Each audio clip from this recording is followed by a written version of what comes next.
guys, umorder tayo ng cellphone na halagang 170 ng isa. Pero dalawa in order natin. Ngayon, darating daw ngayon. Titingnan natin kung legit. Okay guys, mag-iintay lang tayo. Sabi ng driver na mag-deliver na malapit na raw siya. Hintayin natin guys.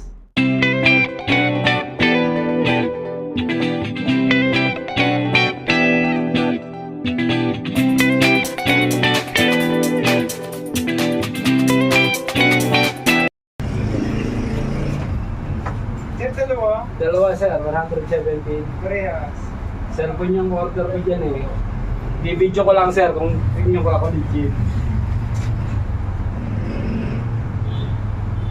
Nakalagay ba ako anong item dyan sir? Ano sir? Picturean ko, videoan ko sir ha. Babayaran ko naman yan sir, huwag kang magagala. Kaya lang, dyan lang naman din ang office niya, di ba? Para ano, kasi nakalagay cellphone. Pero wala ka namang kasalanan. Pero huwag yun ang sisiraan. Wala ka namang wala kayong manager eh. Basta mo kami dito sir. Okay. Check ko lang eh, di ba? Nagulat lang kasi ako, 117. Yun po.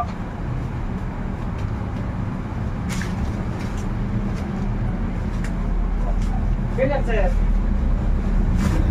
Ganyan sir. Ay shit. Oh. Wala akong dala sir na inyo. Pagkaibang rider sir.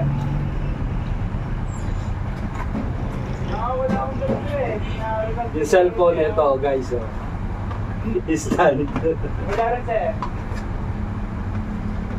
Tingnan niyo sir kung ano pangalan ng rider sir. Dapat sa inyo. Makikita naman yan dyan. Yung cellphone na in-order ko na 117 guys, ito isa. Sir? Guys, ito ko yung pangalawa. Wala sir. Buksan ko, ito kuya, i-deliver. Okay sir. Bayad na yan eh. Sir. Yung pagbayaran. Ano ka itong nag-check sir? O, ganun uli. Nandiyan lang ang ano nung Kaya nga sir sa tao. dalawang cellphone, 117. Ano ba to? Realme. Realme daw, Realme ito. Realme C15. 53, 53 at saka Realme 55. Naging cellphone holder, oh. Dalawa.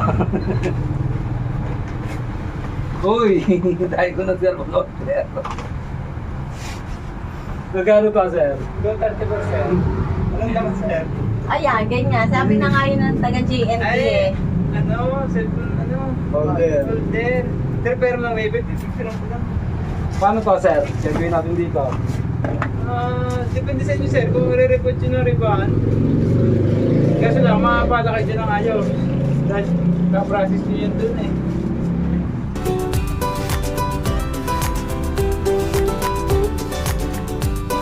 Okay guys, bali hindi na tayo mag-aabol dun sa cellphone na 117 daw.